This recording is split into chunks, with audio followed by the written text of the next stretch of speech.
মেয়েটি এমন একজন মানুষের সঙ্গে বিয়ে করেছিল যে তার জীবনকে শ্বাসরুদ্ধকর করে তুলেছিল। যদি বাথরুমের তোয়ালেটা সামান্য বেঁকে থাকতো, সে তাকে সঙ্গে সঙ্গে টেনে নিয়ে যেত, তারপর জিজ্ঞেস করত, এতে ভুলটা কি? ভয়ে তার হৃৎপিণ্ড জোরে জোরে ধরপড় করতে শুরু করত। সে দেখল তোয়ালেটা একটু নোংরা ছিল। তাড়াতাড়ি সেটাকে ঠিক করলো এবং বোঝানোর চেষ্টা করলো। বাইরে থেকে তার স্বামী শান্ত ও ভদ্র মনে হতো, কিন্তু মেয়েটি একদিনও শান্তিতে থাকতে পারত না। যখন সে রান্না করত, তখনও সবসময় তার মনে হতো কোনো না কোনো ভুল হয়ে যাবে।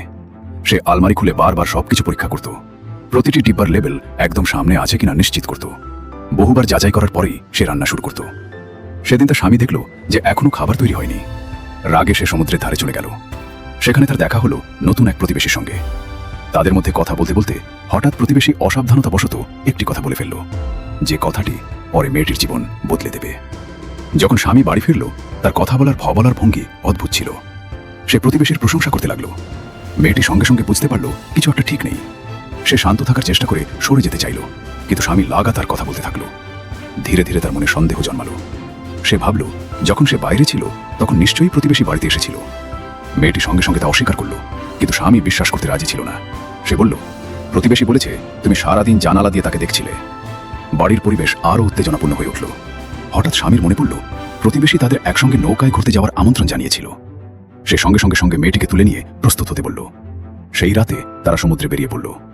হঠাৎ আবহাওয়া খারাপ হয়ে গেল এবং ঝড় উঠল। নৌকার দড়ি ছেড়ে গেল এবং মাস্তুল ভেঙে পড়ল। ফলে বিশৃঙ্খলা সৃষ্টি হল। প্রতিবেশী দ্রুত তার হাত ধরে অনেক কষ্টে তাকে আবার নৌকায় তুলল। কিন্তু যখন স্বামী পিছনে তাকালো, মেয়েটি আর সেখানে ছিল না। দুজনেই জোরে জোরে তার নাম ধরে ডাকতে লাগলো, কিন্তু কোনো উত্তর এলো না।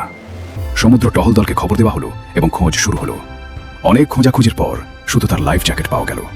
কিন্তু স্বামী জানত না যে মেয়েটি সবসময় বলতো সে সাঁতার জানে না। সে ইতিমধ্যেই চুপচাপ বাড়ি ফিরে গেছে। বাড়ি ফিরে সে ছাদের মধ্যে লুকিয়ে রাখা একটি প্যাকেট বের করলো। সেই প্যাকেটে ছিল সব জিনিস যা সে অনেক আগেই পালানোর জন্য প্রস্তুত করে রেখেছিল। সে দ্রুত নতুন কাপড় পরল, নিজের লম্বা চুল কেটে ফেলল, আগে থেকে প্রস্তুত রাখা উইগ পরে নিল। তারপর বিয়ের আংটিটি খুলে টয়লেটে ফেলে ফ্লাশ করে দিল। এরপর মেঝেতে থাকা সব চিহ্ন ভালোভাবে মুছে ফেলল। সেই রাতেই সে বাসে উঠে চিরদিনের জন্য সেই জায়গা ছেড়ে চলে গেল। তার স্বামী অনেকদিন সমুদ্রে তাকে খুঁজে বেড়ালো। সে নিশ্চিত ছিল যে মেয়েটি মারা গেছে, এমনকি তার শেষকৃত্যও সম্পন্ন করেছিল। কিন্তু একদিন হঠাৎ মেয়েটি